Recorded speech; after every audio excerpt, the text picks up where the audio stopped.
நீங்கள் சோதனைக்குட்படாதபடிக்கு விழித்திருந்து ஜெபம் பண்ணுங்கள்.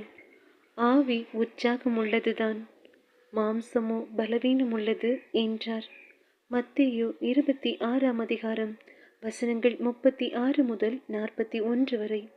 அப்பொழுது இயேசு அவர்களோடே கெத்சமனே என்னப்பட்ட இடத்திற்கு வந்து சீஷர்களை நோக்கி, நான் அங்கே போய் ஜெபம் பண்ணுமளவும் நீங்கள் இங்கே உட்கார்ந்திருங்கள் என்று சொல்லி, பேதுருவையும் செபதேயுவின் குமாரர் இருவரையும் கூட்டிக் கொண்டு போய் துக்கமடையவும் வியாகுலப்படவும் தொடங்கினார்.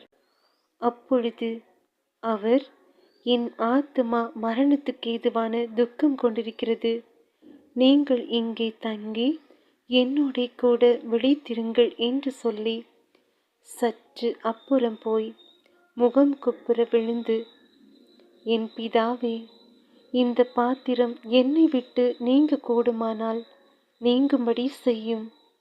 ஆகிலும் என் சித்தத்தின்படி அல்ல, உம்முடைய சித்தத்தின்படியே ஆகக்கடவது என்று ஜெபம் பண்ணினார். பின்பு அவர் சீஷர்களிடத்தில் வந்து அவர்கள் நித்திரை பண்ணுகிறதைக் கண்டு பேதுருவை நோக்கி, நீங்கள் 1 மணி நேரமாவது என்னோடே கூட விழித்திருக்க கூடாதா? நீங்கள் சோதனைக்குட்படாதபடிக்கு விழித்திருந்து ஜெபம் பண்ணுங்கள். ஆவி உற்சாகம் உள்ளதுதான், மாம்சமோ பலவீனம் உள்ளது என்றார்.